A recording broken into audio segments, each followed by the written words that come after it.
Hello guys, welcome back to our YouTube channel. In this video we are gonna see, what if Naruto awakens the lost legacy and restore the Uzumaki clan? Part 1. Huge shout out to X009 for this story. If you want more awesome fan fiction like this, don't forget to hit that subscribe button. So without wasting any time, let's get into the video. Naruto was slow to return to his senses from his place on the ground.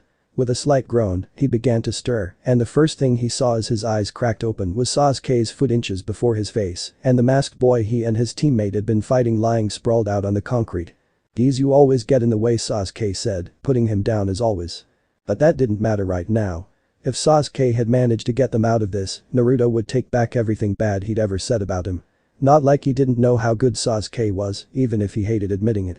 "Sasuke, you," but as he looked up, the triumph and gratitude he felt turned to ash. Coldness settled in the pit of his stomach as he saw the needles riddling Sasuke's body. Well over a dozen littered his arms, his legs, his back. 5 of them stuck out of his neck, leaking blood as he coughed up a wad of crimson that added to the splashes the blonde just now noticed. "What's with that idiot?" Sasuke asked as he looked over his shoulder.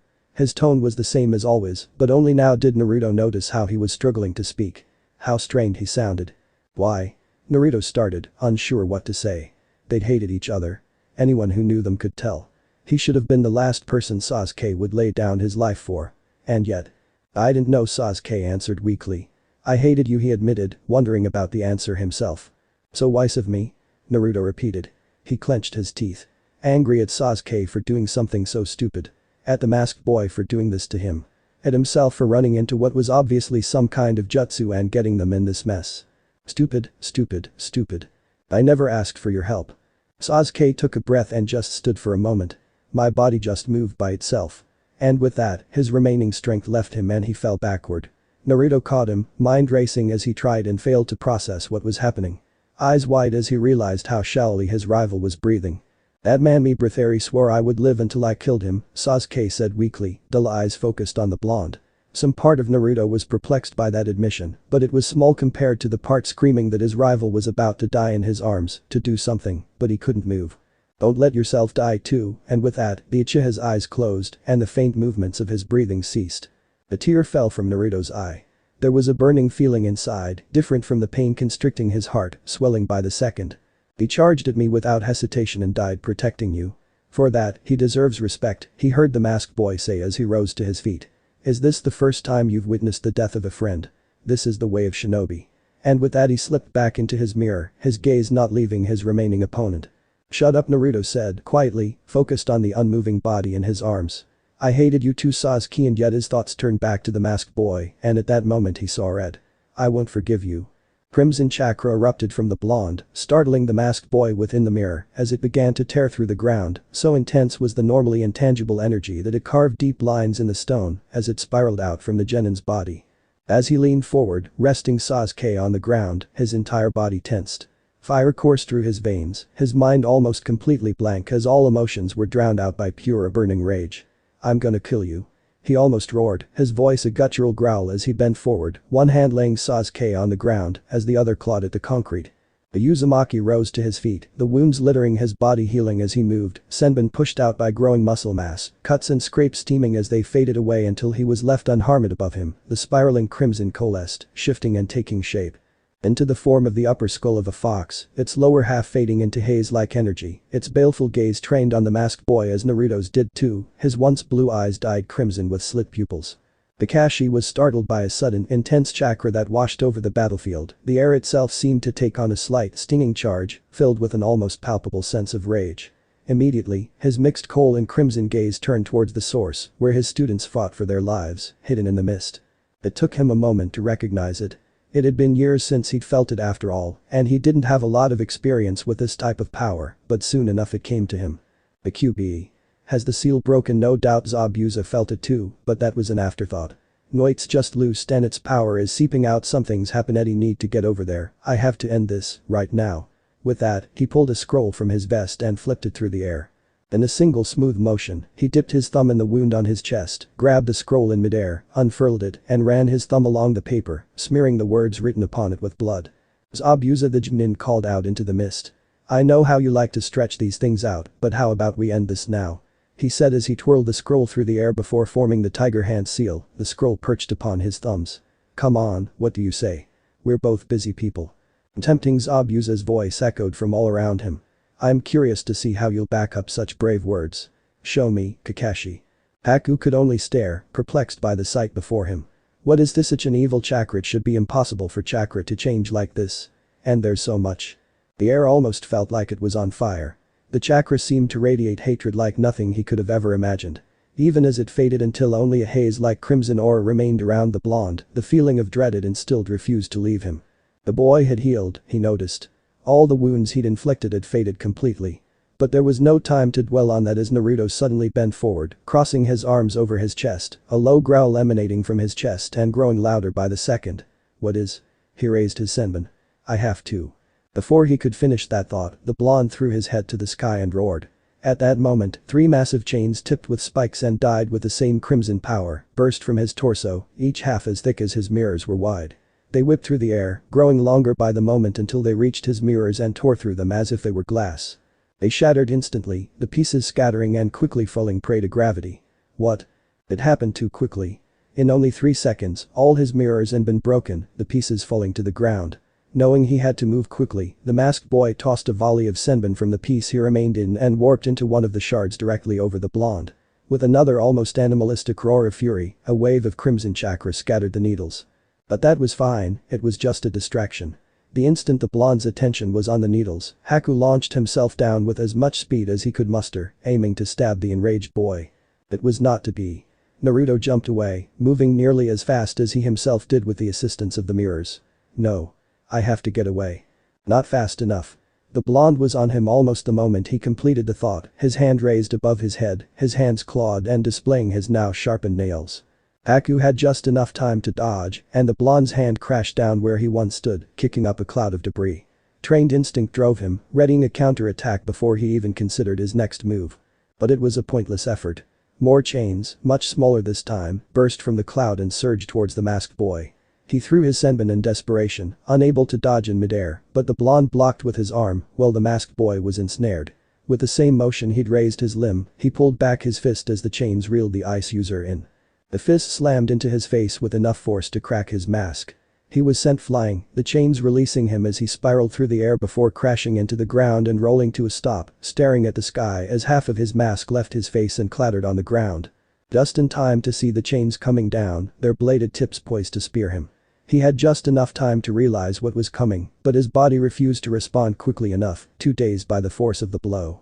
The chain slammed down in a spray of crimson liquid and instantly he knew nothing but pain. True awareness gradually returned to the blonde as he stood, heaving as he breathed heavily. An outstretched hand pointed towards Sasuke's killer, his burning gaze honed in on the boy weakly crying out and writhing as he clutched at the blade-tipped chains of chakra embedded in his chest. As his breathing calmed down, the crimson energy began to fade. His ruby orbs faded back to blue and gradually, his furious gaze gave way to horror. His breath picked up again, this time with a slight shudder as he processed the expanding crimson pool under the masked boy, the 4 chains buried deep in his chest. He took a shaky step back, the chains evaporating and fading away like smoke blown by the wind. The boy's writhing lessened and he clutched at the red stain at his chest. He was still clinging to life, but it was obvious to all that the wound was fatal. Naruto had killed him just as he said he would. He tried to force himself to stop trembling, to ignore the cold pit that had opened up in his stomach. Shinobi had been trained for this. There was still danger. He had no idea what was going on with Kakashi, Sakura, and the old man who hired them. He needed Toto.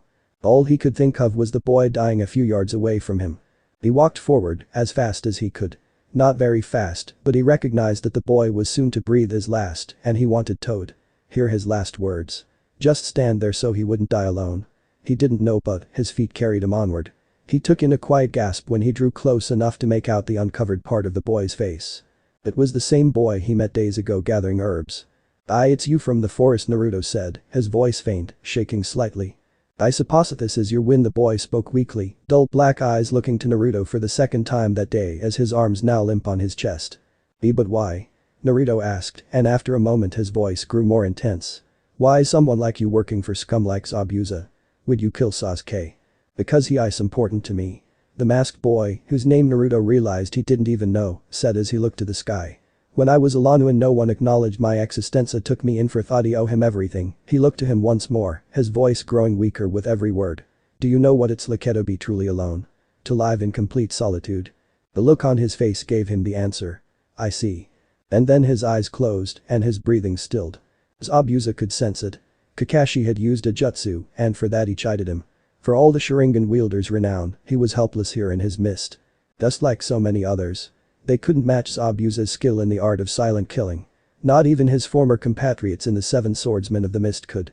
Here, where sight was useless, where he could attack without a sound and detect even the faintest of movement, none could match him. None could escape his blade. I think you're right, Kakashi. It's time I ended this, and that's when he sensed it. Something moving towards the ground, drowning out all the other faint sounds. The ground beneath him cracked and then shattered, revealing the dog. It grasped at his foot with its jaws. A quick movement of his leg was all he needed to avoid it. He wasn't so fortunate when another followed, however, and its teeth bit into his shin. He cried out in pain before more hounds of various species, including an enormous bulldog, tore their way out of the ground around him, their howls filling the air. He struggled to no avail as he found himself completely pinned. His legs each had two dogs hanging onto them, his right arm had a single canine holding it in place, and the bulldog had bit into his shoulder, its huge paws holding his arm in place. Half tables had turned. That's what happens when you wander with your eyes closed. Kakashi began as the mist began to clear, allowing them to see each other as he rose to his feet. That was a summoning jutsu. I was calling forth my ninja hounds. Kakashi's mixed eyes met his. When you attacked me, I let you get past my guard. I wanted you to cut me. It's the smell of my blood on your blade that led them to you. Falling into my trap. You disappoint me, Zabuza. Of course, he had to throw his words back at him. Kakashi put a hand to his face, right beside his coal eye. The mist has cleared. Know what I see? Your future is death. Talk, do you mean to talk me to death? In a way, Kakashi replied. Right now my hounds are just playing, but one word from me and they'll tear you apart. Butte, as I said, we're both busy people. I need to get to my students. It's time I ended this, but it won't be with a stolen jutsu for this, I'll use my own technique. And with that, he ran through three hand signs. Rikiri. A circle of azure chakra rose around him, lightning flying from it to an orb of pure chakra and electricity in his grasp. Why, his chakra is so strong it's visible. I won't let you sacrifice Tazuna for the sake of your own goals. Kakashi declared. The bridge he seeks to build is the only hope of this counter-sacrificing so many others to further your ambitions. He glared at him now, disapproval clear on the exposed portion of his face. That's not the way of the shinobi. Zabuza recovered from the shock of seeing so powerful a technique. Really, what was even the point of that? At this point, he could just throw a kunai into his jugular and he wouldn't be able to do anything. Flashy bastard just wants to show off. Well, if he wanted to waste that much chakra, fine by him. If he could get out of this, that would be to his advantage. I don't give a damn about their petty little lives, Zabuza responded, his voice determined as if he wasn't staring down certain death. I've got my own dreams and I will make them a reality. Kakashi continued to stare, the orb of light crackling in his hand. I'll give you one last chance, surrender. Never. So be it. Kakashi charged forward. The swordsman of the mist did all he could, hope that Haku would come to his side as always. But there was nothing he could do. And help never came. Pain erupted through his chest as the blade of lightning pierced him, running him clear through as easily as any metal sword. He coughed, and blood dyed the wrapping masking his face. Damgus, Kakashi was right this time. Naruto had stepped away from the masked boy's body, eyes looking this way, and that as he tried to gain his bearings. It was useless. This fog was so thick he might as well be stumbling around in complete darkness. And with all the moving around in the fight, he had no idea if he was going towards the others or the rails or even the edge of the bridge. Damn it, he can't tell east from west in this stupid fog. Never mind that he had trouble with that anyway, have to find everyone and It was just then that the mist began to lighten up. Vague shapes began to form as it faded away by the moment. The mist is clearing and then he saw two shapes, definitely human, standing inches apart in the fog. There. He ran towards them as his vision became sharper and then he stopped. Kakashi was standing across from Zabuza, who was being held down by dogs of various shapes and sizes. But they didn't have to. Not when Kakashi's hand had torn clean through Zabuza's chest. The man was unmoving, blood splatters littering the ground in front of and behind him. His eyes were wide and sightless, looking blankly at Kakashi's face. The hounds released their prey, sitting obediently as Kakashi turned, kneeling as he moved to slide Zabuza's body off of his arm. He laid him onto the ground and slid his hands over his eyes, last rites for a fallen foe, regardless of his opinion of the man. Kakashi-sensei. Naruto called out as he ran over and he saw the man look towards him. Naruto's over on your end too. Naruto stopped and his face twisted as he looked away. Kakashi took in the complicated expression on his face and seemed to have a good guess of how the battle had ended. I see. Naruto. It was then a familiar voice rang out. One that Naruto had dreaded hearing. Sakura. He looked over to see the pink-haired girl waving at him, a happy smile on her face that the blonde knew wouldn't last. Are you okay? Where's Sasuke? Naruto just looked away. Not able to force himself to say the words to her. Kakashi remained stoic as he took in Naruto's response, merely closing his eye for a moment as he slid his forehead protector back over his Sharingan eye. It was something he'd learned to do through the countless losses he'd endured through his years as a shinobi. This one thought was never easy to lose a comrade, no matter how well one might learn to handle it, but it was worse when it was your student. He could already guess what Sakura's reaction was. He rose from his crouched position, sparing Zabuza's body a single glance. That could be dealt with later. He half-turned to look at the bridge builder and Sakura, who was starting to tremble with a look of growing horror on her face. Come on, it looks like the fighting's over. And with that he walked towards Naruto, who stood there looking at the ground, his loyal ninja hounds following behind. He was grateful to Pakun for remaining silent. When he reached the blonde, he put a hand on his shoulder. Those blue eyes turned to him and he gave him a reassuring squeeze before gesturing for him to follow. He seemed reluctant and he could imagine why, but he started to turn all the same. As they walked through the clearing mist, the first sight they came upon was the body of the masked boy. There were more pressing matters, so the Junin only spared the corpse a cursory glance. It wasn't what he expected. He had little experience with the power he had sensed from Naruto, but he had expected blunt force trauma or claws to be the cause of death, not impalement. And then they came to Sasuke lying on his back, eyes closed and needles dug deep into his neck and various places on his body. Tazuna looked away. Sakura fell to her knees. She reached for his face, likely wanting to confirm that it wasn't just a trick like during the bell test. He's cold, she noted quietly. This isn't an illusion. You can cry, Sakura. I won't think less of you, Kakashi said, and she turned a wavering green eye towards him. He could see it shimmering slightly. I know what the rules say. Feelings are a weakness. Shinobi aren't supposed to pursue their own goals, we're meant to be tools, but despite that, we're still human. At that, the floodgates opened, and Sakura fell over Sasuke as she sobbed out his name. He could hear Naruto's breathing catch beside him. Well, what do we have here? An oily voice rang out from the edge of the bridge. All save Sakura turned to see a short man in sunglasses, dressed in an expensive suit and a cane. He was smirking, amusement clear as he beheld them in the now almost completely faded mist. Behind him were dozens of men.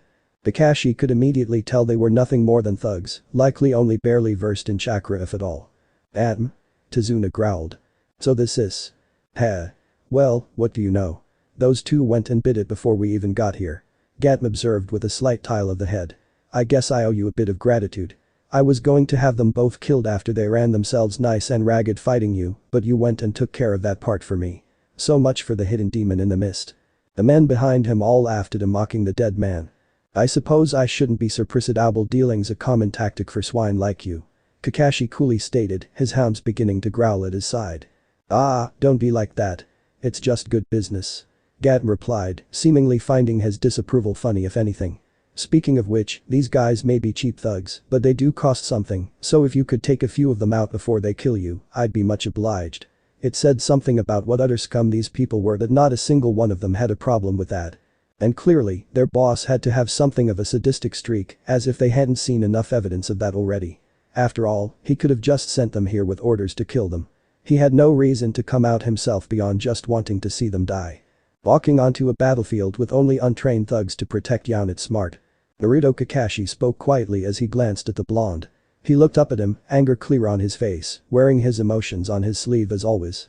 The hounds were growling, baring their teeth. I don't have much chakra left. Use the shadow clone jutsu to cover me. Naruto just nodded and Kakashi stepped forward. Well, I'm actually the one who should be thanking you, Gatm. The copy ninja began to the suddenly confused gangster. He didn't bother uncovering his eye. He wouldn't need it for trash like this. I'm in a bad mood right now and you've given me the opportunity to go on a rampage. And with that he drew two kunai and charged forward. He heard the burst of smoke that accompanied the shadow clone jutsu go off behind him and the roars and footfalls of his hounds as they followed. Batu's confident face immediately gave way to terror and he turned and ran into the crowd of muscle he'd hired like the coward people like him typically were. What are you waiting for? Kill them. Kakashi held his blades before his chest as he saw the various thugs ready their weapons, confident that their numbers would win the day. They were very quickly disabused of that notion. But not by Kakashi. For a moment, Kakashi's old visible eye widened as a chain made of pale yellow energy shot past him, slamming into a vast swath of the thugs, tossing them aside like one-rim coins. Many were left sprawling on the ground. Some were swept over the railings, he heard them cry out and then splash into the water below. What? But that's… Suddenly the masked boy's wounds made sense, he noted in the back of his mind as he joined the fray. The mercenaries quickly learned the difference between self-taught street fighters who didn't know the transformation technique from substitution and a veteran Jonin who'd fought in wars and earned a bounty of 50 million rim. What followed could only be described as a massacre. He ducked under sword swiped, sidestepped spear thrusts, jumped over attempts to sweep his feet out from under him, each time striking his attacker with a kick to the head if they were lucky. A slash from his kunai if they weren't. Another spear user tried to stab him in the back. In one fluid motion, he spun on his heel, twisting just enough for the weapon to pass within an inch of his back, stabbed the poor merc in the neck while still halfway through his turn, finishing the movement with a kick that sent the man flying into another thug, and continued to push on in the direction their boss had fled in. Ducking under a blow from a pair of spiked knuckles from his right and slashing the attacker across his chest as he continued. All the while the dogs howled as they fought behind him, too fast for the attackers. Darting in and tearing out throats and dodging any blow thrown their way. One of the mercs noticed Bakun and tried to kick him out of the way. Big mistake. The little dog bit the man's leg and dragged him to the ground, where one of his combat hounds finished him off. Meanwhile, Naruto's clones fought with their fists. While not particularly skilled in taijutsu, any genin worth his salt would make short work of random fighters like this. One clone dodged a blow from a particularly large mercenary before another launched himself at its stomach. As he ducked forward, the wind knocked out of him, another leaped up and punched him in the face, knocking him out cold. And that said nothing of the many that were swept aside by the chains. Close enough now. Time to end this. Charging his kunai with lightning, a far less costly technique than his Rikiri, he mentally kicked himself for using that. He could have done this himself if he hadn't. Next time, he wouldn't try to be flashy. He let the weapon fly. The enhanced weapon tore through the mercenaries and their weapons, literally. Cut through them like butter. Carving a trail that led straight to Gatu, who let out a startled cry and took a step back as the weapon was embedded at his feet. Making a tiger seal, Kakashi vanished in a burst of speed and reappeared at the feet of the wanted tyrant. He had just enough time to scream before he was slashed from groin to neck with a single upward motion. He made a strangled cry as he was driven back by the force of the blow and the instinct to get away, falling over the edge of the bridge, leaving a splash and a short trail of blood. All motion slowed to a halt as the mercenaries recognized that their meal ticket had just been lost. Kakashi slowly turned to the thugs, who were not nearly as confident to say the least. Sasuke hadn't expected to wake up. When he'd felt the pain from his injuries fade, felt his body grow numb as his consciousness began to dim, he'd been sure that was the end. So were it not for how groggy he was at the moment, he would have been very surprised as he began to regain awareness. Did he hear something? A voice. Ami dead. The sound was becoming clearer by the second. It was sobbing. Someone was crying his name. The voice was familiar. Wait, wasn't that Sakura? Feeling was beginning to return to him. Pain. His entire body was sore and growing worse as he became less lethargic. There was a weight on his chest. And it was only adding to the discomfort. His body was slow to respond to his command, but gradually his eye began to open and Sakura was crying over him. Could I be? Sakura, it's hard to breathe with you on top of me, he finally managed to say. With a startled sound, Sakura got up and looked to his face, shocked to see his eyes open and looking at her. After a moment, she began to cry harder and with a now relieved cry of his name, wrapped her arms around his neck and began sobbing into his shoulder. That only made things worse. A sharp throbbing pain shot out from where she had pushed at the needles. Sakura, that hurts. Oh, sorry, she replied as she pulled away. His body was stiff and it felt like he was moving through water, but he managed to pull himself up to sit before shifting onto his knees, refusing to stay down when he didn't know the situation. Well, Sakura was fine. That was a relief. As was Tazuna, so clearly they hadn't lost, that was good. But where were Naruto and Kakashi? Did Naruto fare alright against their masked foe? Probably not, considering they'd been at a disadvantage even together. Stop moving, you'll only make it worse. Sakura said, trying to calm him down, but she was ignored. Is Naruto alright? And what happened to that masked kid? Naruto's fine, Sakura said, now looking uncertain. But that masked kid's dead. And so is Zabuza. Sasuke's eyes shot open as shock rolled through his system, instantly returning him to full awareness. Dead? How? Did Naruto do it? I think so, Sakura answered. He came to us after Kakashi defeated Zabuza. The time we got here it was over already. At that, Sasuke began to wildly look around, taking in his surroundings. There was Naruto and a few of his clones, standing on one side of a horde of what seemed to be street thugs, with a few of them mixed in. Where did they come from? There was a path carved through them, at the end of which stood Kakashi. Sasuke quickly assumed he'd gone for their leader, considering that the fighting appeared to have stopped. He took in the damage to the bridge, the now clear air free of the mist, and then laid eyes on the masked boy. Half his face exposed and deep stab wounds in his chest, his shirt stained in the red that pooled around his body. That's bit how. After giving him a moment to process, Sakura smiled at him, clasping her hands together in front of her. You're amazing though, Sasuke. I knew you'd pull through. You must have protected your vital spots even as you were going down. No. Sasuke denied as he quickly put the pieces together. It was him did the same thing to me he did to Zabuza from the very start. Naruto. Sakura called out, and Sasuke turned his gaze back to the blonde. Look, Sasuke's okay. He could see Naruto tearing up from here. He gave him a silent wave. What do we do?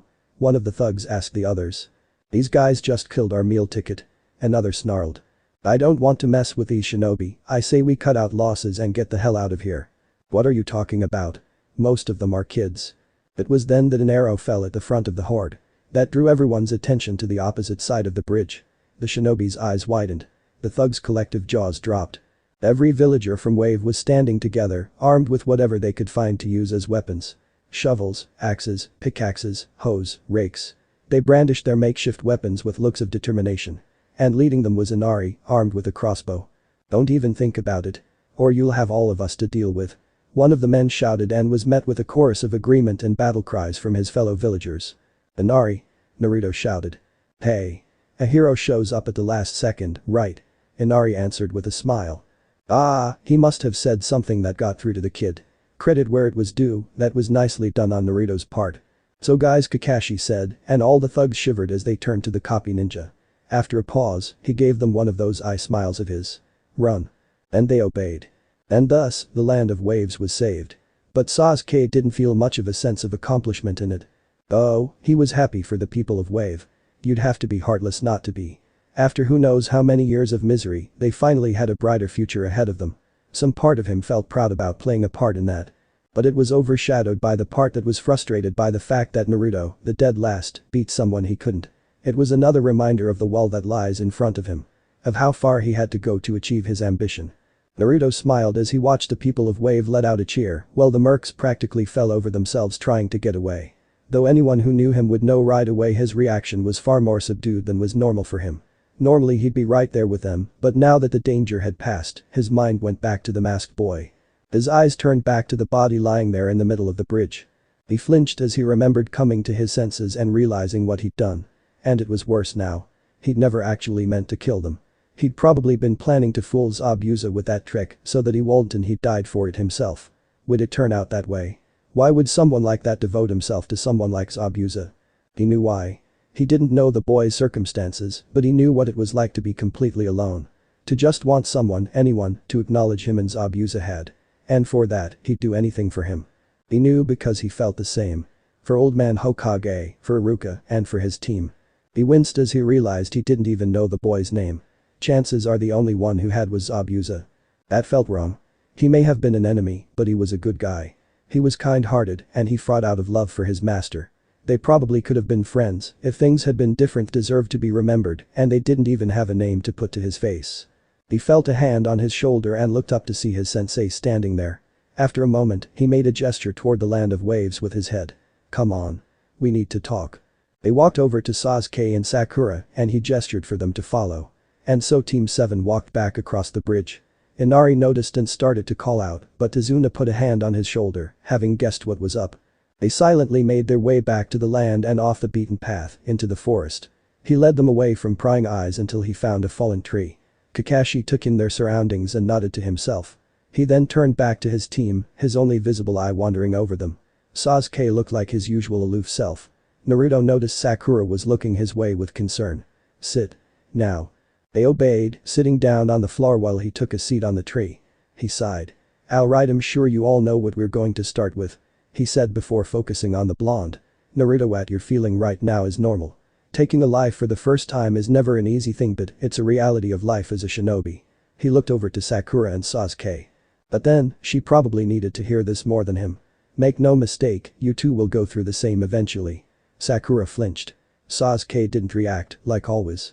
Does it get easier? Naruto asked. Do you see me letting what I did back on the bridge get to me? Kakashi replied, and that answered that question. The man sighed, closing his eyes. My first kill was when the world was nearing the third Shinobi World War. Tensions were high, missions a lot more dangerous. We needed bodies in the field, and we couldn't afford to slowly introduce genin to things the way we can in times of relative peace. I had to pick myself up immediately, or I wouldn't be here now. It does get a there'll come a time when killing those you know are scum won't even faze you. The important things are being able to recognize when it's necessary. Every shinobi has their own opinion on that. That and how far we stick to the tenets of being tools versus our nature as humans.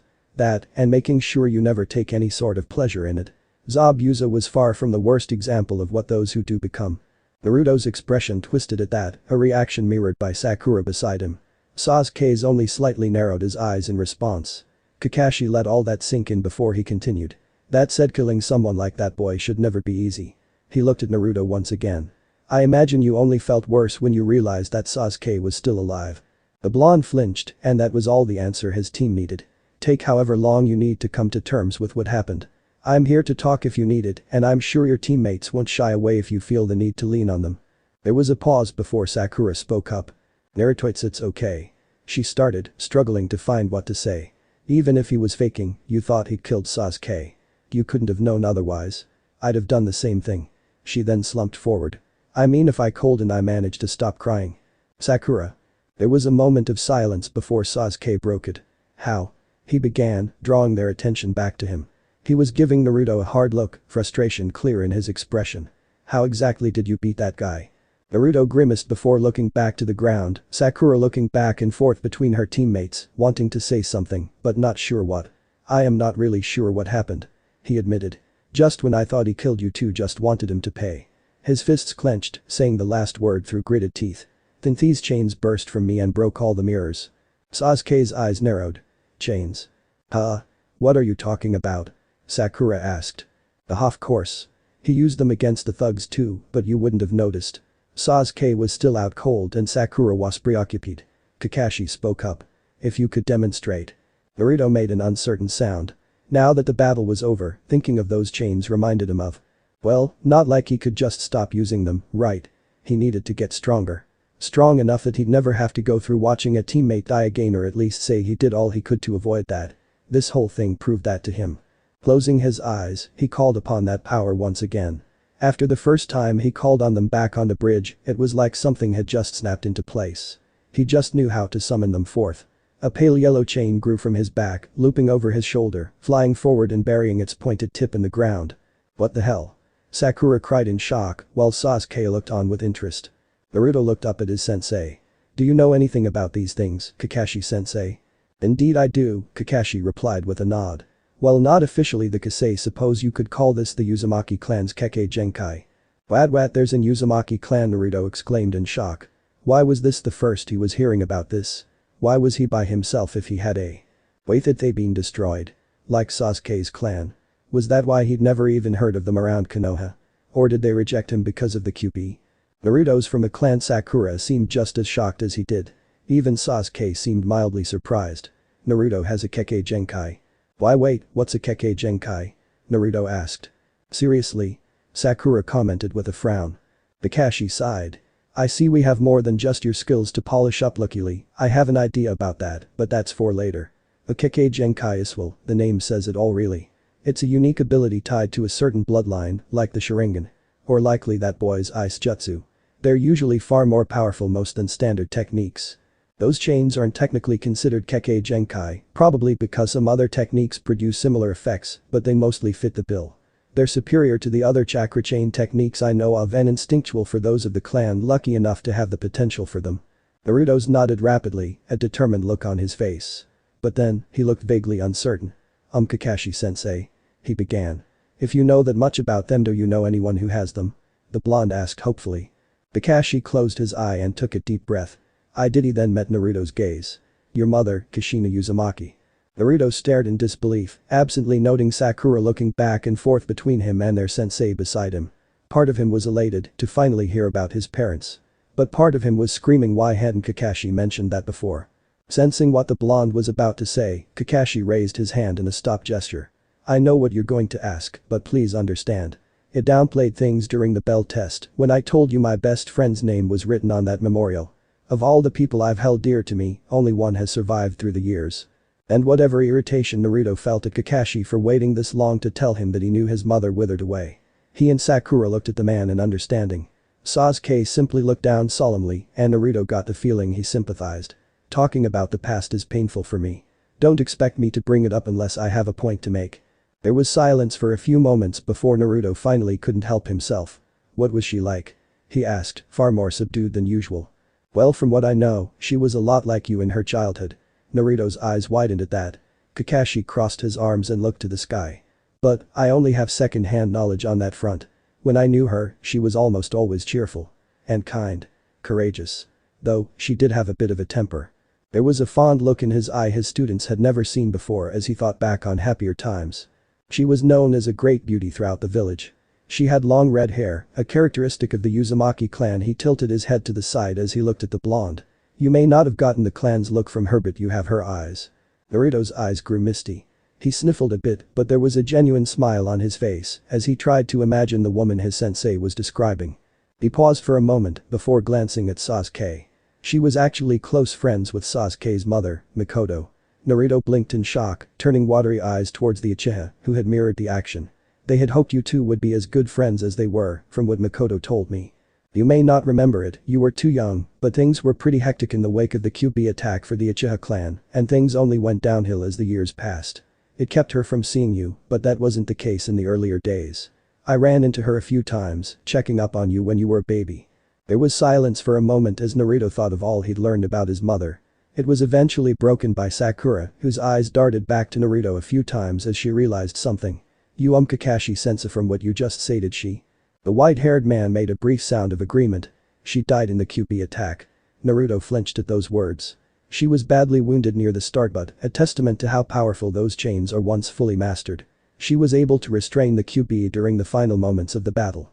Naruto stared at Kakashi wide-eyed, astonished at the idea that she could hold it down after all, that he'd heard of the QB's power from what he felt in the little sliver he'd accessed not too long ago. Their final form has the power to seal the chakra of anything they ensnare, you see. Combine that with their durability, and there isn't much that can escape them. My mom was pretty amazing, huh? Naruto choked up a little as the words left him. She was.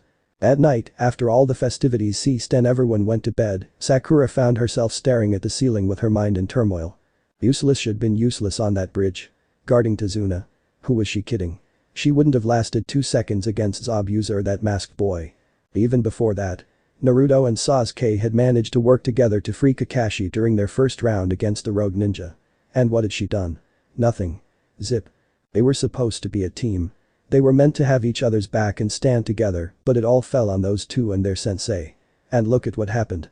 Sasuke almost died and Naruto had been hurt.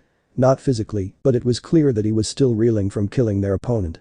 Her parents had warned her of that, one of the few times they'd really talked about life as a shinobi. Of how hard it would hit you despite all the academy did to prepare you for it. Thinking of Naruto reminded her of all their interactions up until this point and she couldn't help but cringe. Sure, the blonde was annoying and he could be an idiot at times, but enough so to justify how often she berated or hit him. No, not even close. She remembered what her sensei had told her, did the math, and realized he must have been around their age during the last war. That had brought her to a realization. Out of her whole team, she was the only one to have had a happy and relatively stable childhood. Naruto hadn't had parents to teach him. To welcome him back and offer advice and encouragement. Who would be able to support him through what he was feeling now?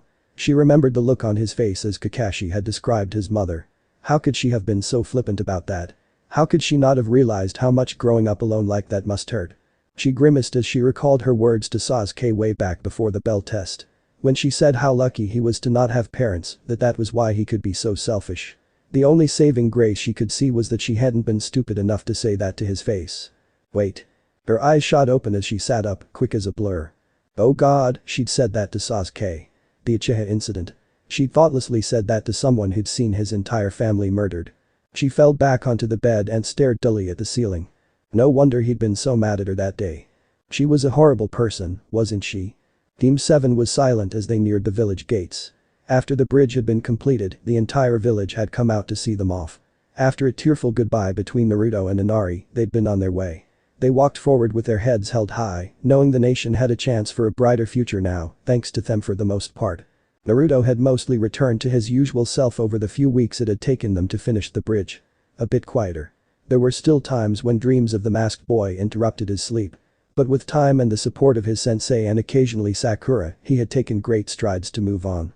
He'd run through the events on the bridge many a time in his head, wondering if things could have gone differently. His sensei's words and Sakura's reassurances had helped, but he still couldn't help but wonder how things would have turned out if he hadn't walked into that dome of ice mirrors. If maybe he'd tried to take the masked boy out of the fight with that first unseen blow. But then, how would he have reacted if he'd lived? Zabuza wouldn't have stopped. Unless Gaten decided to show himself before they killed him, they would have been forced into a battle to the death. When he thought about how he felt when he'd believed that Sasuke died, he had to wonder how would the masked boy have reacted if they'd killed Zabuza while he was still alive. He liked to think things would have worked out, but there were a lot of ways things could have gone wrong. There was something else Kakashi had told him since that day, cliché as it sounds, there's no point dwelling on what ifs. And that was true. Thinking about all the ways it could have gone differently wouldn't change that the masked boy was dead, buried back there in wave. Kakashi had sealed Zabuza's body into a scroll. Apparently, that was the normal thing to do with rogue ninja. They tended to have pretty big bounties on their heads, which made sense between betraying their village and whatever crimes they committed to make a living afterward. Though Kakashi had mentioned that any shinobi who made a name for themselves would probably wind up with a bounty too. That was kinda cool. It was like a measure of your awesomeness. Not really worth it though, when it came with people looking to cash in. Sakura meanwhile had been quiet and she wouldn't talk about why. She kept to herself, throwing glances to him and Sasuke every once in a while, and seemed unsure of herself. It sucked, seeing the usually confident girl like that, but she just wouldn't open up, not to him or Kakashi. She'd say something supportive to her fellow genin every once in a while, but that was that. She hadn't even fawned over Sasuke since that day on the bridge. He'd had to check to see if the sky was falling when he realized that. And Sasuke had been himself, the textbook example of brooding. The three genin couldn't help but feel somewhat relieved home was in sight, but Naruto noticed Kakashi didn't seem as relaxed. While he mostly seemed his usual cool self, he hadn't once taken out that stupid book of his, and he noticed the man's eye was slightly tense. As they approached the gates, the guard looked up and greeted them. "Hey, welcome back," he frowned, his face twisting slightly as he took in the genin. "Tough mission. It wasn't a failure, was it?" "Oh no, nothing like that," Kakashi replied before rubbing the back of his head and looking away. "It's a long story. Let's just say Lord Hokage's going to rake me over the coals and leave it at that." That got Naruto's attention. Why would the old man be mad? They managed, hadn't they? Not exactly the way he'd have wanted, but they pulled it off. He'd have to be impressed that they saved a nation, right? Ouch. The guard gave him a look of sympathy. Well, best not put it off. And with that, they all entered the village and made their way down the road to the administration building. They walked up the familiar corridors and soon found themselves at the Hokage's office. They knocked on the door to the office and got the okay to enter. "Ah, welcome back Team 7. Hiruzen greeted from his desk with a nod as the four walked in, a hand on his pipe. He frowned slightly when he took in the three genin. Naruto didn't have his usual smile. He couldn't grin as he usually could, knowing what they'd be discussing, and his eyes were open. Beside him, he noticed Sakura was looking as sullen as she always had for the past few weeks. "I take it there were complications." "That's one way to put it," Kakashi began with a sigh. He then looked to the Hokage, slightly tense as if he was expecting a blow. "There were some things the client kept from us and some unexpected developments. Had we known everything, the mission would have been classified as A rank in difficulty.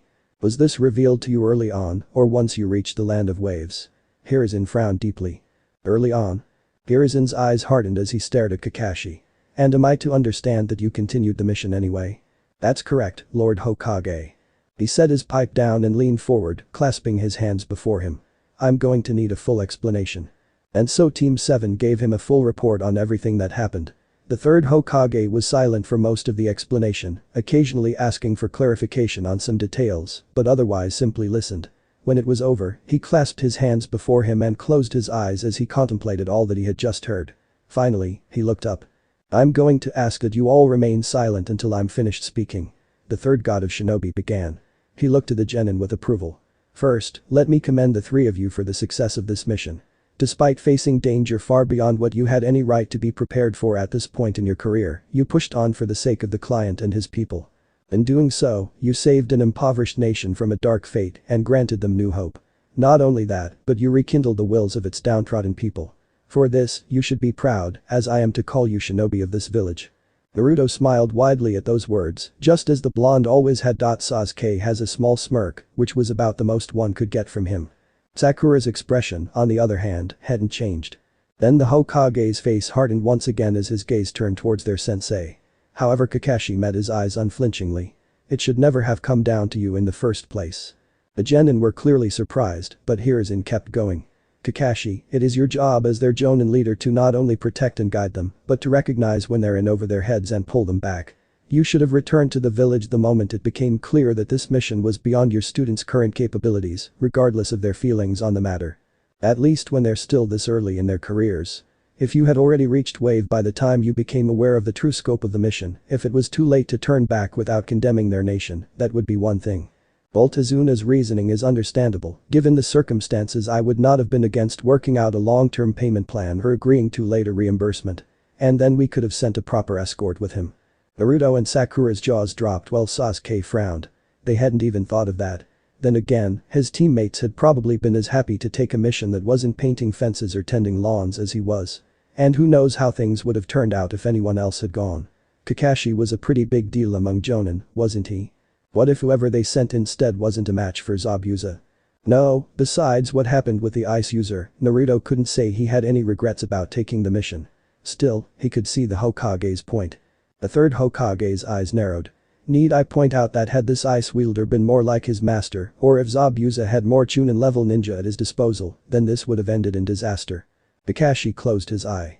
"No, I trusted my students, but I understood the danger after my first battle with Zabuza." Hiruzen closed his eyes and sat for a moment in silent thought. When he opened them once more, he stared at Kakashi. "I won't punish you beyond this reprimand, but understand that you are on thin ice. The fact's that, first and foremost, your genin have returned unharmed, the mission was a success, and that prior to your encounter with Zabuza after reaching the Land of Waves, the mission appeared to be B rank are somewhat mitigating factors.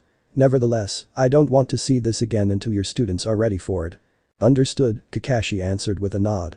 The Hokage sighed and sat back in his chair, picking up his pipe and taking a deep breath before blowing out a cloud of smoke. He then looked at the blonde. "Naruto. You have been made aware of the origins of those chains." "Yeah, Kakashi-sensei told me then," the blonde frowned and raised a fist.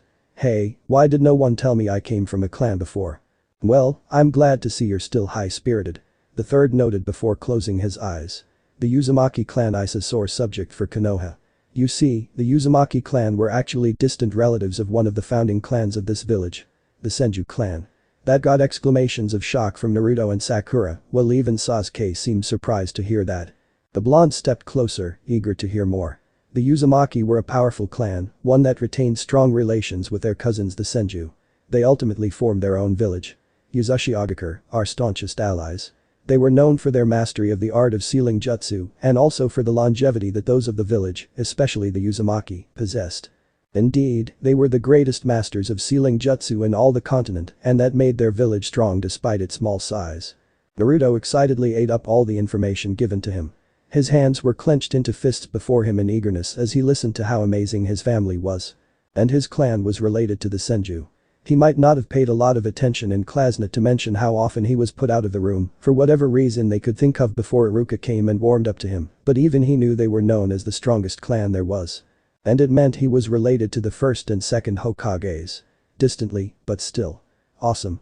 But it was here that the story took a dark turn and the Hokage solemnly closed his eyes. But their power made them a potential threat to many. More so thanks to their close alliance with us. During a previous war, while we were preoccupied facing our own enemies, Kumo and I launched a surprise attack on Uzushio. His gaze turned to the ceiling, appearing lost in memories.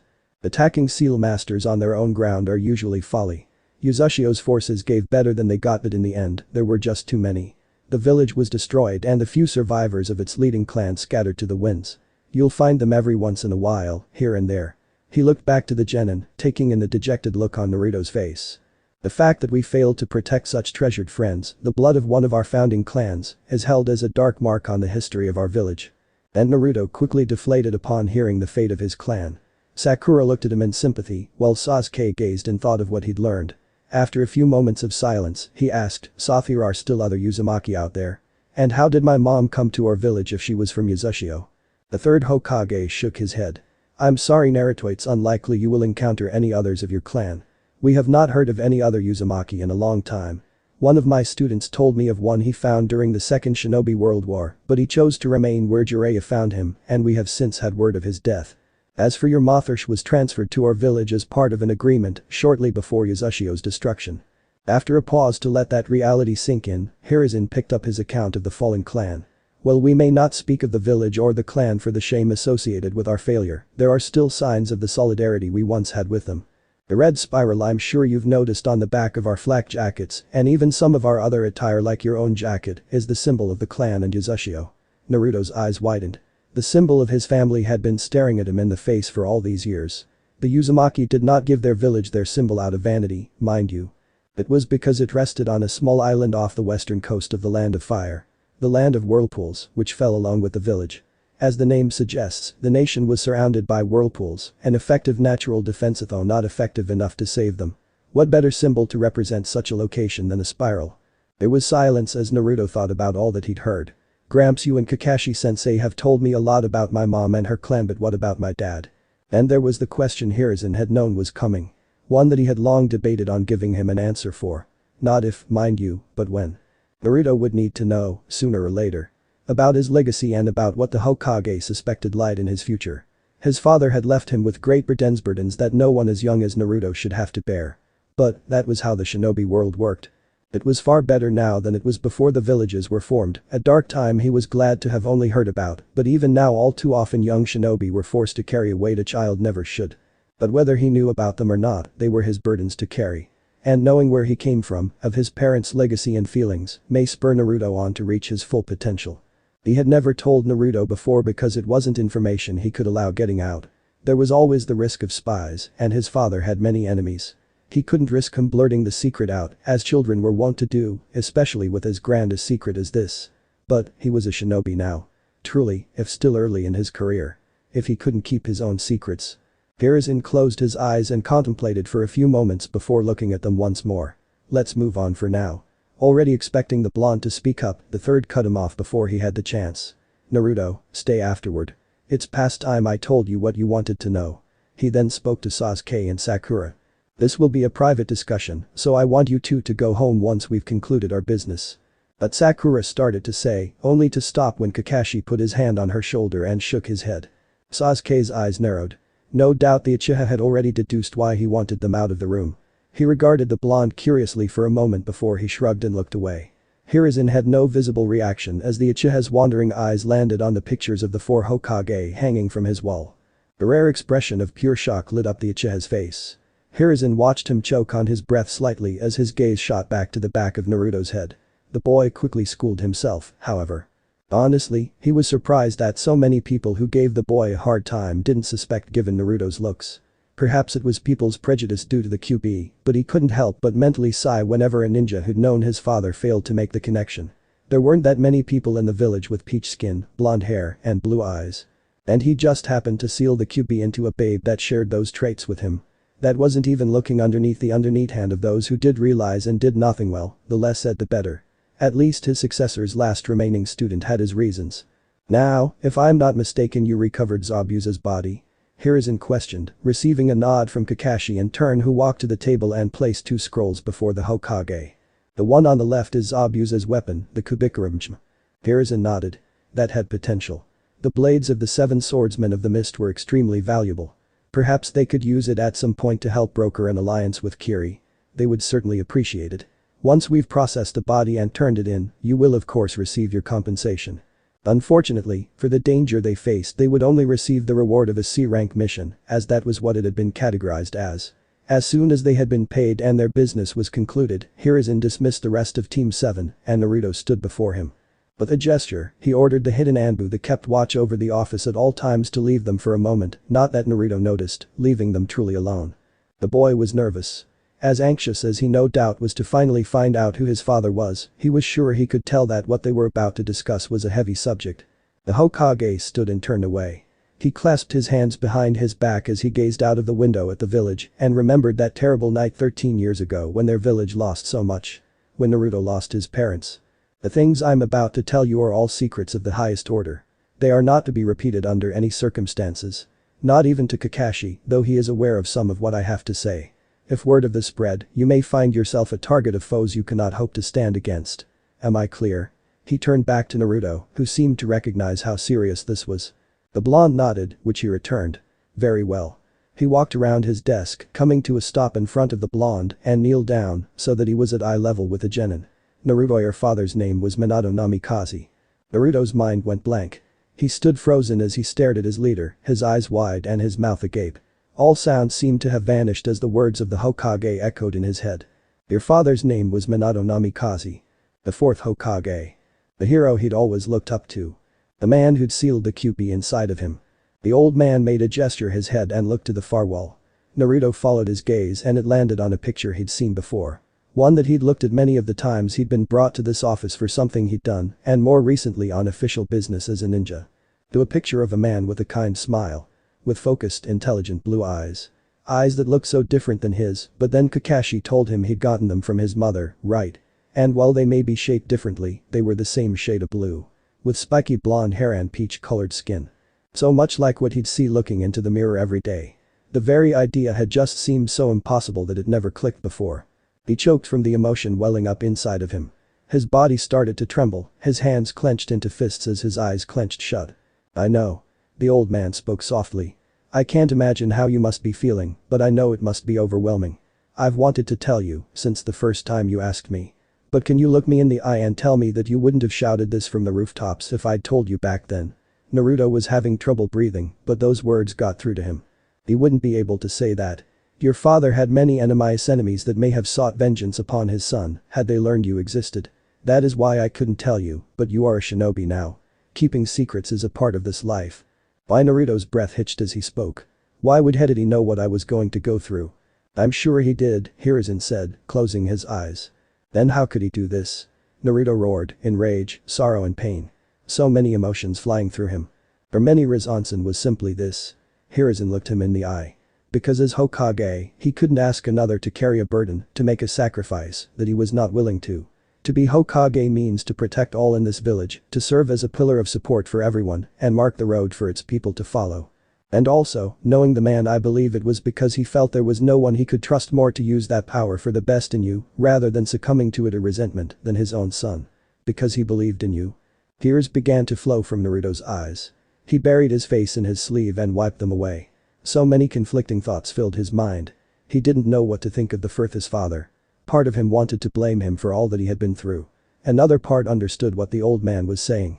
And another felt his heart swell at the idea that his father had faith in him. If he could meet the man now, he'd probably punch him in the gut, then hug him and not let go. He heard the Hokage rise to his feet and looked up to see him a few feet away with his back to him. There is more, Hiruzen said, and Naruto could only do his best to ready himself after that revelation, even as his eyes still shimmered. First, there are things you need to know.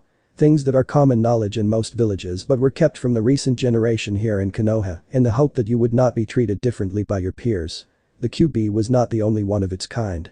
The blonde couldn't help but take in a soft gasp at that. It is the strongest of 9 beasts, entities of pure chakra made flesh known as the Biju. The Biju are immortal, should they be killed their chakra will merely disperse and eventually reform. For that reason, and in some cases to harness their power, the 9 are sealed into humans. Humans that exhibit immense reserves of chakra and often some of the beast's powers as a result. People like you are known as Jinchuriki. Jinchuriki? Naruto echoed the term.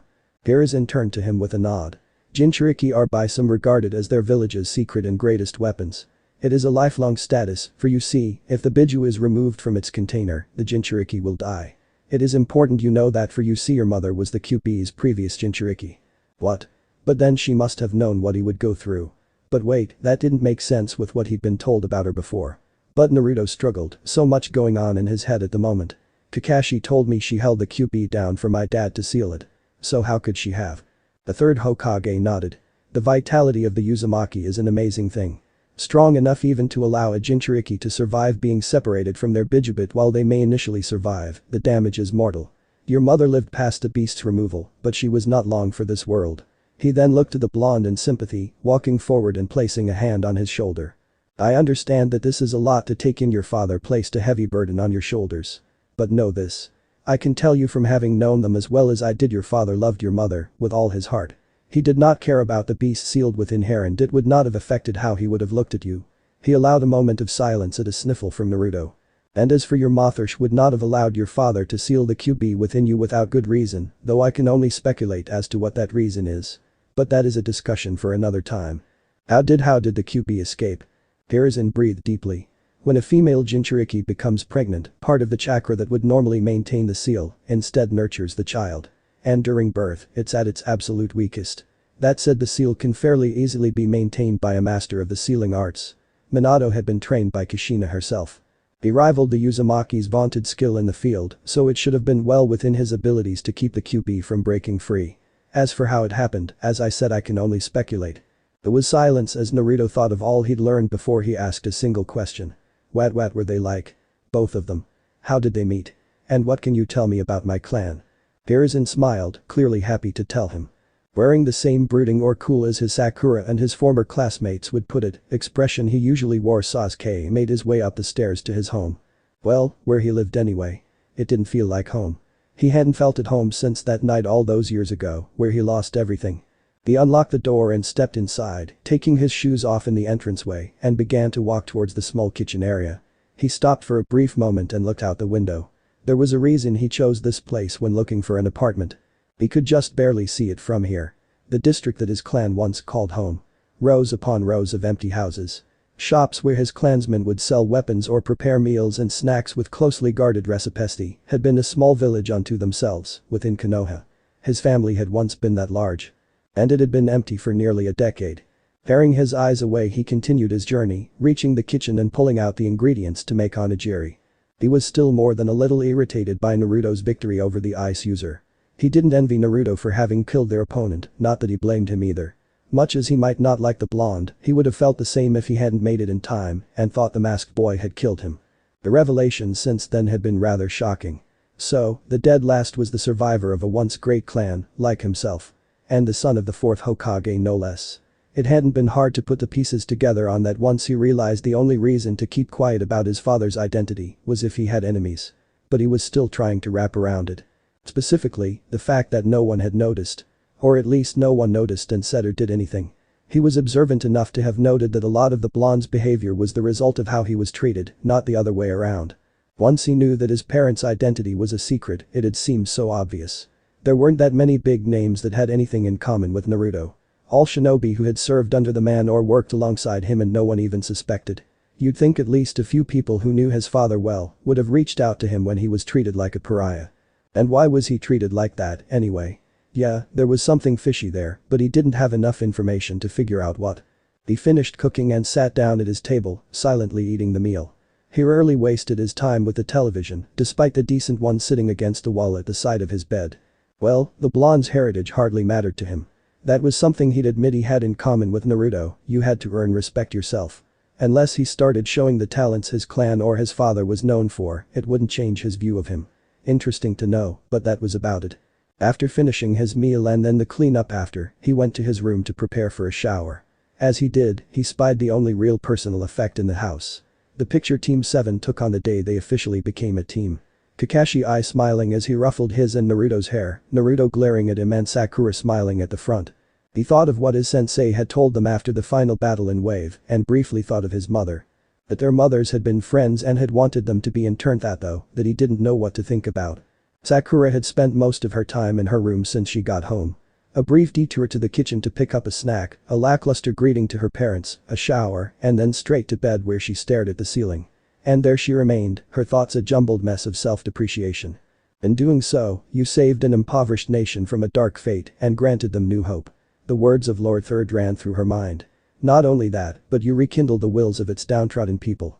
For this, you should be proud, as I am to call you shinobi of this village. But I didn't do anything, she thought. It was all Sasuke and Naruto. I can't even say I guarded Tazuna. The one time he needed protecting it was from Zabuza. I may as well not have even been there. What had she been thinking back in the academy? Doing the absolute minimum of training so she could focus on her looks. Relying on academics to get her through in a profession where life and death battles were normal.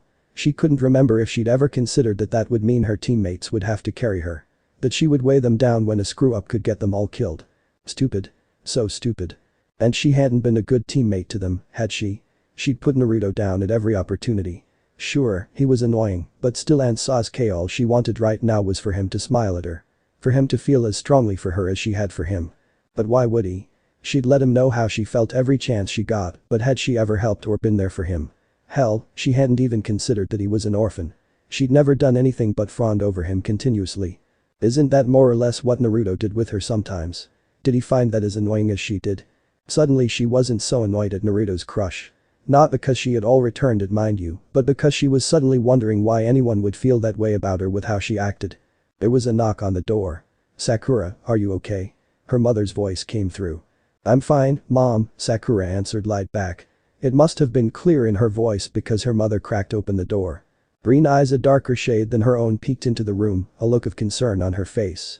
Her mother stood just short of 5'7" and had short straight blonde hair that ended in a flare at her shoulders. She wore more or less a white version of Sakura's kipao dress and white sandals. She looked fit, as most kunoichi did, although she had long since stopped taking missions and more or less taken on civilian life, as her husband had. No surprise there. Sakura was grateful for that because her parents weren't very good ninja, not that that wasn't a leaf calling the grass green. Case in point neither had ever even made chunin. Her mother stepped into the room, looked at her daughter, and sighed. "Yeah, I'm not buying it." She walked over and sat down on the bed.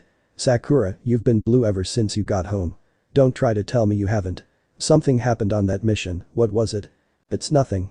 Sakura denied, rolling to her side away from her mother. "Leave me alone." "Oh dearie was afraid this day would come," Mibuyuki said, putting a hand to her face and shaking her head. "Sakura were becoming a teenager." Her daughter just scoffed. The woman looked to the ceiling sadly. "Whatever happened to the little girl who would tell me everything when she got home? It seems like just yesterday I was holding you while you were crying about the other kids poking fun at that cute forehead of yours. Or you told me about how happy you were that you finally made a friend, or..." "I get it, Mom." "Ah see, that's more like it." Mibuyuki smiled at needling a reaction from her daughter. She placed a hand on her arm. "Now look, I was a child once too. And I may not have gone very far, but I am a kunoichi. I know how hard the shinobi life can hit you when you're just starting out. So tell me what happened." A few moments of silence passed as Sakura thought about whether or not to say anything. Finally, she responded, "It just some things that got me thinking is all. Licka have I been wasting my time," and she trailed off. "Oh boy, know that feeling." Mibuyuki shook her head and then called out. "Kizashi. I think our daughter's taken one of those long hard looks at herself." "Oh? Looked into the mirror, has she?" Her father's good-natured voice called back. In a few moments, he joined them. "Well, that's no reflection on her, I do it all the time."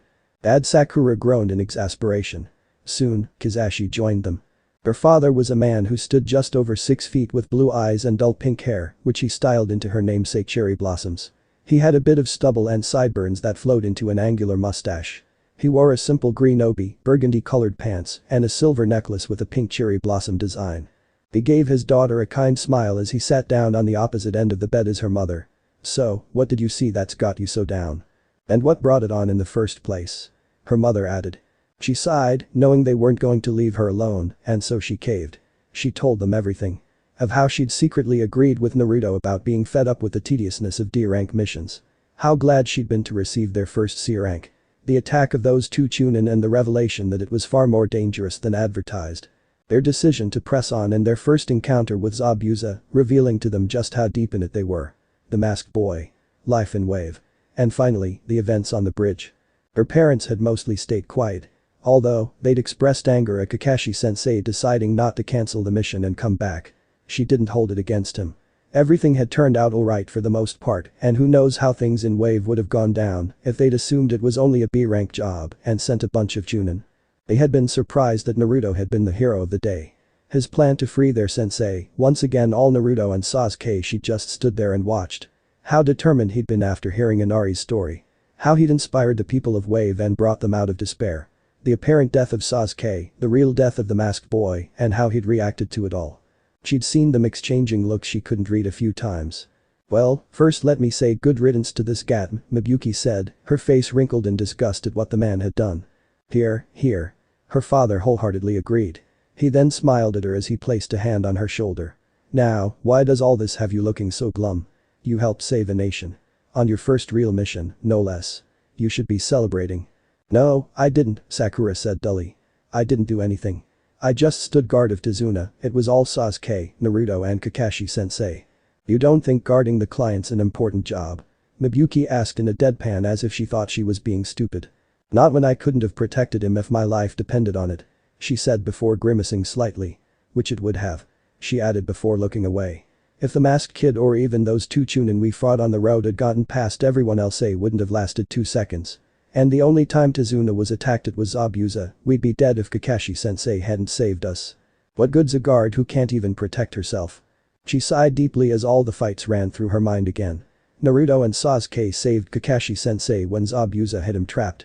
They fought the masked kid, Kakashi-sensei protected Tazuna the one time he needed it, Naruto inspired the people of Wave to stand up, didn't do anything. I can't even say I've ever helped them. All I've ever done is put Naruto down and fawn over Sasuke, and I can't even do that right. I mouthed off about Naruto being an orphan. In front of Sasuke. Her mother's grimace told her she agreed with how bad that was. I am not a good ninja or a good person, am I? Sakura Kizashi began, but her mother cut him off. Well, if we're being honest, it was pretty low of you to break off your friendship with that Ino girl after she stood up for you. Mibuyuki began with a hand on her chin, earning a light glare from her husband. Sakura sat up and frowned at her mother. Are you going to tell me Sasuke isn't worth it? She dared her mother to tell her that true love wasn't something worth fighting over. Instead, her mother just made a single quiet laugh and gave her a lopsided grin. So she's a rival for the boy you like. Friendly rivalries are a thing, you know. Oh that's true, wasn't it? She'd seen them in some of the stories she'd read and on TV shows. So, she'd broken the only real friendship she'd had with a girl who defended her from bullies when they first met, for nothing. Yep, another mark on the tally of proof Sakura Haruno is a terrible person. But, you're missing something very important here. Mibuyuki continued looking at her seriously before smiling and placing a hand on her head. Sakura, you're a child. Exactly. You're barely in your teens. Kizashi agreed. Children make stupid mistakes. It's what you do. What we did when we were that age. The important thing is that you recognize them, learn from them and do what you can to make up for them. He smiled at her. None of that is anything you can't fix or make up for, right? I guess not. Then try to figure out what you need to work on. What she needed to work on. The things she'd need to fix or make up for. She had some thinking to do. Kakashi sat at a table in his home, his head resting on his hand. He hummed quietly in thought as he closed his eye. He hadn't done a good job of leading those kids, had he? They hadn't been ready for that. Well, that was pretty obvious, he'd had to teach them the tree climbing exercise mid-mission. He was proud of them for having made it through, but was under no delusions that it wasn't a close call. Everything Lord Third had said to him was something he'd realized when they thought Sasuke was dead on the bridge. This was the first time he'd led a team of apprentices. He hadn't been on a team like this since he was under a Jonin sensei himself. Perhaps he'd been too hands-off when it came to training them. Had he been expecting too much when he decided to push on? Well, hindsight was 20/20, as they say. The more important part was what was he going to do about it now? He'd need to step up their training. The Chunin exams were coming up and he wanted to enter them, which meant he'd need to work fast. Hopefully, what happened in Wave would be a wake-up call for them too. He'd need to think of how best to nurture their talents. He'd need to get some litmus paper to check for their elements. Sakura was clearly dealing with feelings of inadequacy. Hopefully, her parents would help with that, she was more likely to open up to them. But if it continued on, he'd step in. With any luck, it would help push her to actually apply herself. With her chakra control and her academic prowess, she had the makings of a great medical ninja and Genjutsu specialist, but that was something of a problem for him. His Genjutsu skills were a step above decent, but he was no master. His proficiency in that art beyond the basics came mainly from his Sharingan. As for medical ninjutsu, that would take too long with the time frame he was working with. Well, maybe not medical ninjutsu itself, but the knowledge that came with it could be useful. Anatomy, pressure points, and of course the art of making poisons and antidotestis were things she could work on by herself that would help her. Not to mention improve her ability to handle simple injuries in the meantime. It was a far cry from having a medic on the team, but it could still save lives or turn a potential failure into a success. He'd also need to pick up some scrolls on Genjutsu for her. The only Genjutsu specialist he knew was currently leading a team of her own. She needed a lot of work on the physical aspects of combat. And he'd need to work out what kind of style would best suit her. If she decided to pursue medical ninjutsu later, probably something centered around dodging. Sasuke, well, in his case he didn't need anyone to push him. Just some more guidance. And Naruto, well, after thinking about it a bit, he believed he had the perfect idea to take advantage of his natural attributes. And his impromptu plan to save him from Zabuza, not to mention learning the shadow clone jutsu in only a few hours, showed that he had untapped talent. He'd need some brushing up in every category, but his strategy should help that immensely. He'd probably want to explore his clan's talent too. He could help with that. But the change couldn't help him there. He knew some of what they could do, but had no idea how to do any of it, and it was all far beyond Naruto's current level anyway. The best he could do there is help improve Naruto's control of chakra, and he'd be doing that for all of them anyway. And when he thought about I really should have been there more for the kid. For his sensei's son. He knew what it was like to be an orphan. Knew how the villagers would treat him in the wake of the QP attack. But he'd been too busy dealing with his own losses and pouring himself into his work as a coping mechanism. He recalled how Minato-sensei had tried so many different tactics to help pull him from that same mentality after his last teammate's death. He would be so disappointed. Right. He had a lot to make up for. So, help with their elements. Push Sakura to train and study the body and poisons. Work on Naruto's knowledge and improve their taijutsu. Help Sasuke with the Sharingan and help Naruto improve his skill with the chains as best he could. Okay, he had a plan. He made a note of which stores to visit for the supplies he needed. At least tomorrow he'd have a reason to be late. Naruto sat on the roof of his apartment complex, staring at the face of the fourth Hokage's monumentous father's face. He still had conflicting emotions about that, but they'd mostly settled. He couldn't say he completely understood or forgave him, but he chose to believe what Hiruzen did. That his father had trusted him. He looked down at the piece of paper in his hand. The only thing that Hiruzen had given him, given the secret around his parents. The picture of his mother. A slender woman with long red hair that Hiruzen told him was common for their clan and violet eyes. Fair skin as opposed to his own, but he could see he got his face from her. She wore a high-collared, sleeveless blouse under a green dress. She was smiling widely, a hand on her hip and a fist pumped in the air. It was a warm feeling, knowing that his parents had loved him, especially after he'd learned about the QP. But in a way it hurt more, knowing now just what had been taken from him. Hiruzen had told him how excited they'd been when they'd found out they would be parents. How much they'd cared for each other and he'd never gotten to meet them. The fourth Hokage had brought him back to something else that had been weighing on his mind. To be Hokage means to protect all in this village, to serve as a pillar of support for everyone, and mark the road for its people to follow. Well, his father and the old man certainly did that. The third, who had once told him that everyone in this village was his family. Who did everything he could to be there for him and everyone else. His father, who gave everything for this village, had a long way to go. What would his parents see if they saw him now? What kind of example was he setting for others to follow? Right, well, no better time than the present to get started. Pocketing the picture of his mother and giving one last look to the Hokage monument, he silently went inside. He walked down the stairs and made his way to his apartment, turning the key and opening the door. He looked around and grimaced. Trash, everywhere. Flies around the appliances. Fridge probably half filled with spoiled goods. He tried to take care of the place when he was younger, but all too often he'd find himself too downhearted by the villagers' looks or something his teacher did to bother. Put that together with the fact that no one ever visited him aside from Iruka and the old man, who usually took him out, and at some point he just stopped caring. The old man had told him a lot about his father. He said that he'd been meticulous. He'd be pretty embarrassed if he knew this was how his son lived, huh? To say nothing of what his mother would say. He shivered as one story that the old man had shared in particular came to him. The story of how the other kids had teased his mother relentlessly about how her round face and red hair when she was in the academy. They said it made her look like a tomato. They kept this up until she snapped and beat the ever-loving crap out of all of them, her red hair whipping in every direction like a demon's. And that was before she'd had the fox sealed inside of her. That event had earned her a new nickname. The red hot-blooded habanero. He had a feeling that if she could see this, he'd be on the receiving end of that temper. Yeah, that would be a decent enough first step. Now that he thought about it, living like this couldn't be a good idea, could it? He put his hands together in a cross-shaped sign. Shadow clone jutsu. In a burst of smoke, 5 copies of his appeared. Alright guys, you know what to do.